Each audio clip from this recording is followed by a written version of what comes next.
مؤنث مثنیٰ ہے تو وہ آئے گا تانکا، اور جمع کے لیے اگین سیم آ جاتا ہے، تو یہاں پہ بھی ہماری مشکل تھوڑی سی آسان ہو گئی کہ یہاں پہ بھی اولائکا آئے گا۔ تو کمپلیٹ کیا ہوگا؟ اگر ہم مذکر کے لیے پڑھتے ہیں تو ذالکا، زانیکا، اولائکا، اور اگر مؤنث کے لیے دیکھتے ہیں تو تلکا، تانکا، اولائکا۔ یہ الفاظ، یہ اسماء جہاں پہ بھی ہمیں ملیں گے قرآن میں، اٹ مینس کہ وہاں پہ کوئی نہ کوئی مرکب بن رہا ہے۔ اب یا تو وہاں پہ مرکب تام بنے گا یا وہاں پہ مرکب ناقص بنے گا، تو ہمیں کیسے پتہ چلے گا یہ مرکب ناقص ہے یا مرکب تام ہے؟ تو وہی اب ہم نے نیکسٹ پڑھنا ہے کہ کیسے ہم اس کو پہچانیں گے، مرکب ناقص اشارے کو۔ مرکب ناقص اشاری، اس میں اس کی پہچان کیا ہے کہ اسم اشارہ جو ابھی تک ہم پڑھ چکے ہیں، اسم اشارہ قریب کے لیے بھی اور اسم اشارہ بعید کے لیے بھی، دونوں ہم پڑھ چکے ہیں۔ اس کے بعد آنے والا اسم اگر الف لام کے ساتھ آپ کو مل رہا ہے، اٹ مینس کہ یہ مرکب ناقص اشاری ہے۔ یہاں پہ بات کا مفہوم جو ہے وہ مکمل نہیں ہو رہا، اور یہاں پہ مرکب ناقص اشاری بن رہا ہے۔ پہلا اسم، اس کا کیا نام ہوگا؟ اس کو ہم اسم اشارہ کہیں گے، جو ہم پڑھ چکے ہیں سارے کے سارے۔ دوسرا اسم جو کہ اس کے ساتھ آ رہا ہوگا، اس کا بھی نام ہوتا ہے، جیسے ابھی تک ہم پڑھتے آ رہے ہیں نا، کوئی اسم حالت رفع میں ہے تو ہم اس کو بولتے ہیں یہ مرفوع ہے، کوئی اسم تنوین کے ساتھ ہے تو اس کا نام ہوتا ہے یہ منون ہے۔ تو اسی طرح سے وہ اسم جو اسم اشارہ کے ساتھ آ رہا ہوتا ہے مرکب ناقص اشارے میں، اس کا نام ہوتا ہے مشار علیہ۔ تو دو چیزوں کا کمبینیشن ہو گیا مرکب ناقص اشاری، ایک اسم اشارہ اور دوسرا مشار علیہ۔ تو اب اس کو پک کرنا بہت آسان ہے، قرآن میں جہاں پہ بھی ہم دیکھ رہے ہیں کہ یہ کوئی بھی اسم اشارہ استعمال ہو رہا ہے، چاہے وہ قریب کے لیے ہے یا چاہے وہ بعید کے لیے ہے، تو اب ہمارا کام کیا ہے کہ ہم نے اس کے نیکسٹ ورڈ کو چیک کرنا ہے کہ کیا وہ الف لام کے ساتھ ہے، کیا وہ معرفہ ہے۔ تو اگر تو وہ الف لام کے ساتھ ہے، اگر وہ معرفہ ہے، تو اٹ مینس کہ یہاں پہ مرکب ناقص اشاری بن رہا ہے۔ جیسے ہے آپ کے پاس حاضل کتابو یا ذالک الکتابو، تو اسی سے پتہ چل جاتا ہے کہ یہاں پہ اب یہ مرکب ناقص اشارے بن رہا ہے۔ اس کی کچھ اور پہچان بھی ہے، وہ کس طرح سے ہم اس کو پہچان کرتے ہیں، یا اگر آپ یہ سوچ رہے ہیں کہ تحلیل اور ترکیب کس طرح سے کریں گی، ہمیں اس کا عدد، اس کی جنس، اس کی وسعت کیسے فائنڈ آؤٹ کریں گے، تو وہ بھی بہت آسان ہے۔ دیکھیں، مرکب ناقص اشاری میں اسم اشارہ اور مشار علیہ کیا ہوتے ہیں، یہ اب آپ کو یاد ہو جانا چاہیے۔ اسم اشارہ ہم پڑھ چکے ہیں، قریب کے لیے آئے یا بعید کے لیے آئے، اس کے ساتھ آنے والا جو اسم ہوتا ہے اس کو مشار علیہ بولے جائیں گے۔ اب اسم اشارہ پہلے آئے گا اور مشار علیہ بعد میں آئے گا، ایسا نہیں ہے کہ اسم اشارہ ہم نے دیکھا اس کے پیچھے ہم جمپ کر جائیں اور اس کو کہہ دیں کہ یہ مشار علیہ ہے، نہیں، اس سے آگے والا جو اسم ہوگا وہ اس کا مشار علیہ ہوگا جس کی طرف اشارہ کیا جا رہا ہے۔ اسم اشارہ اور مشار علیہ میں مطابقت ہوتی ہے۔ وسعت کے اعتبار سے دیکھیں تو وسعت کے اعتبار سے اسم اشارہ کو ہم نے پڑھا تھا کہ یہ معرفہ ہوتے ہیں۔ یاد کریں ہم نے جو اپنی پرانی سٹوری پڑھی تھی کہ اسم معرفہ کو جب ہم نے کیٹیگریز میں دیکھا تھا تو وہاں پہ ہم نے دیکھا تھا اسم اشارہ معرفہ ہوتے ہیں اور اسی کے ساتھ ساتھ یہ مبنی بھی ہوتے ہیں، تو دونوں چیزیں یاد رکھنی ہیں۔ اگر ہم پچھلا سبق یاد رکھیں گے تو اب اگلا سبق سمجھنے میں آسانی ہوگی، لیکن اگر ہمیں پچھلا سبق یاد نہیں ہے تو پھر اگلے سبق میں تو کنفیوژن ہوگا۔ تو اسم اشارہ چونکہ معرفہ ہوتا ہے اور مشار علیہ بھی ہم نے بولا کہ وہ الف لام والا ہوتا ہے، تو اٹ مینس کہ دونوں وسعت کے اعتبار سے معرفہ ہوتے ہیں۔ تو پہلی چیز حل ہو گئی، وسعت ہمیں سمجھ آ گیا۔ اب عدد، جنس، اعراب میں بھی ایک جیسے ہوتے ہیں۔ کیسے؟ جیسے آپ کے سامنے کچھ ایگزامپلس لکھی ہوئی ہیں، حاضل کتابو۔ اگر ہم حاضہ کو دیکھتے ہیں تو حاضہ کس کے لیے آتا ہے؟ واحد کے لیے، مذکر کے لیے، اور اس کا اعراب جو ہے وہ مبنی ہے۔ تو اعراب تو ابھی ہمیں نہیں پتا کہ اس کا اعراب کیا ہوگا۔ اسی کے ساتھ ساتھ الکتابو کو دیکھیں گے، اگر آپ کے پاس ہے الکتابو، الکتابو کیا ہے؟ واحد ہے، مذکر ہے، اور اس کا اعراب کیا ہے؟ اگر کوئی آپ سے پوچھے کہ اس کا اعراب کیا ہے تو اعراب اس کا مرفوع ہے، اینڈ میں جو ضمہ مل رہی ہے اس سے ہمیں پتہ چل گیا کہ یہ مرفوع ہے۔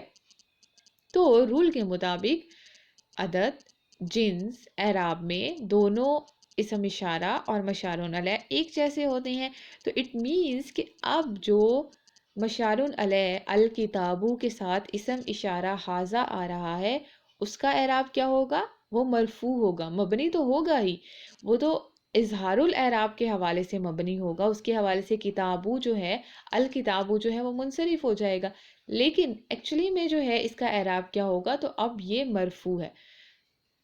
اسی طرح سے اسی ایگزامپل کو اگر ہم لیتے ہیں اور یہ کرتے ہیں حاذل کتابی، تو اب الکتابی اعراب چینج ہو گیا، باقی سب کچھ تو ویسے ہی ہے، لیکن اب اس کا سٹیٹس چینج ہو گیا ہے، اب وہ مرفوع سے مجرور ہو گیا ہے، تو اٹ مینز کہ اب جو اسم اشارہ حاذا ہے وہ بھی مجرور ہے۔ تو یہ چیزیں جو ہیں یہ ہمیں آگے سمجھنے میں بہت زیادہ ہیلپ کریں گی۔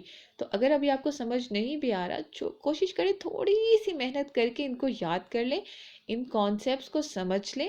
ایک دفعہ آپ کو سمجھ آ گیا تو پھر آپ کو پرابلم نہیں ہوگا۔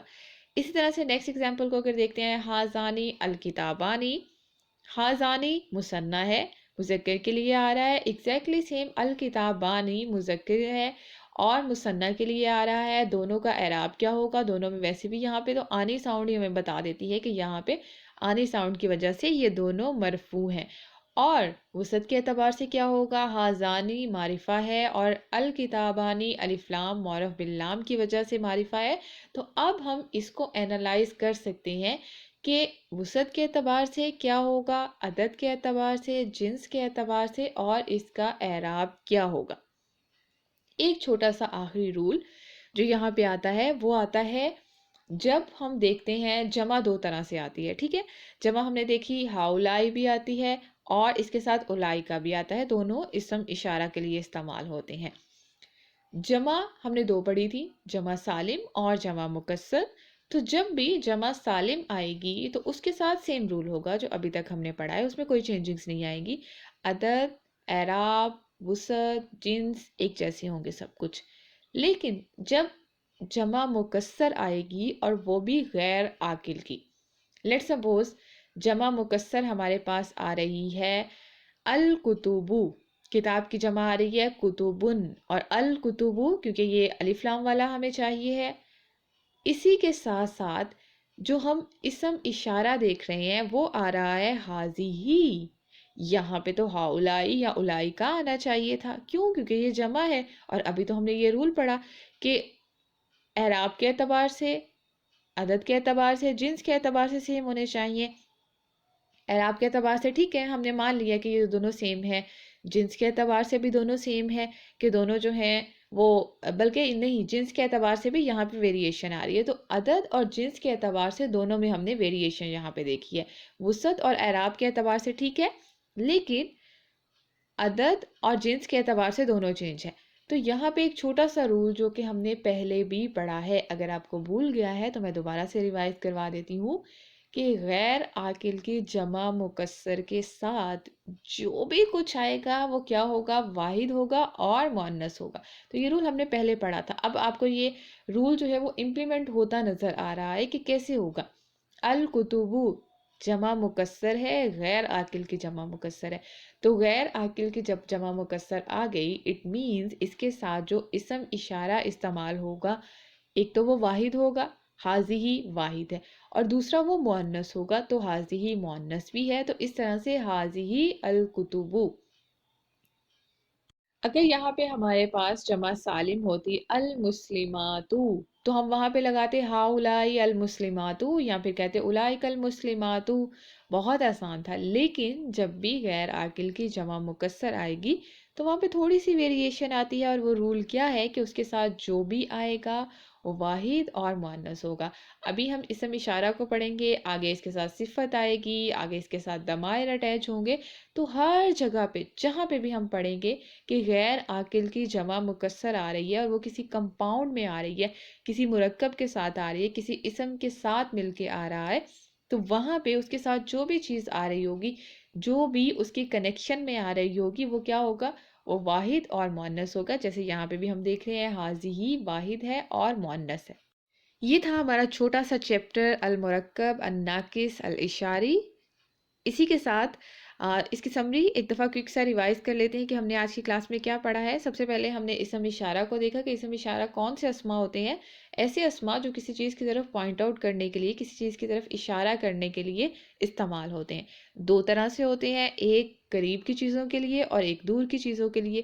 قریب کی چیزوں کے لیے دیکھیں گے تو اسم اشارہ للقریب آئیں گے، اور دور کی چیزوں کے لیے اسم اشارہ للبعید، دونوں کی ہم نے چارٹس بھی کمپلیٹ کر چکے ہیں، کیسے آتا ہے واحد کے لیے، مثنیٰ کے لیے، جمع کے لیے، اور اس کے بعد مرکب ناقص اشارے کو دیکھا کہ مرکب ناقص اشارے کس طرح سے بنتا ہے۔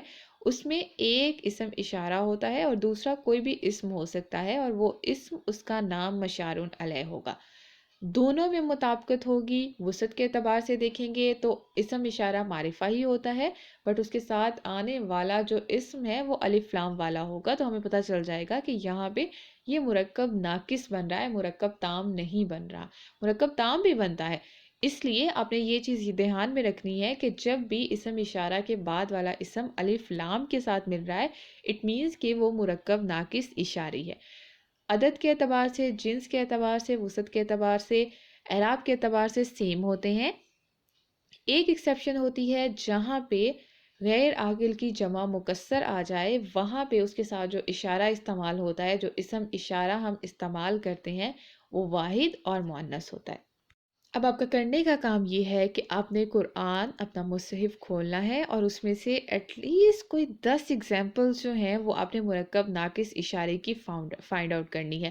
آپ ڈیلی تلاوت کرتے ہیں، ڈیلی تلاوت میں آپ کے جہاں پہ بھی نظر آتا ہے آپ اس کو مارک کر لیں اور اس کو اپنی نوٹ بک کے اوپر جہاں اپنے نوٹس بنا رہے ہیں وہیں پہ لکھتے جائیں۔ ون بائی ون جو ہے وہ آپ کی ایگزامپلس جو ہیں وہ کمپلیٹ ہوتی جائیں گی، اور اس طرح سے آپ کو انالائز کرنا بھی آ جائے گا کہ اس کا کسی بھی مرکب ناقص اشارے کے اندر کیا اس کی وسعت ہوگی، کیا اس کا جنس ہوگا، اور کیا اس کا اعراب ہوگا۔ سبحانک اللہم و بحمدک، نشہد ان لا الہ الا انت، نستغفرک و نتوب الیک۔ السلام علیکم ورحمۃ اللہ وبرکاتہ۔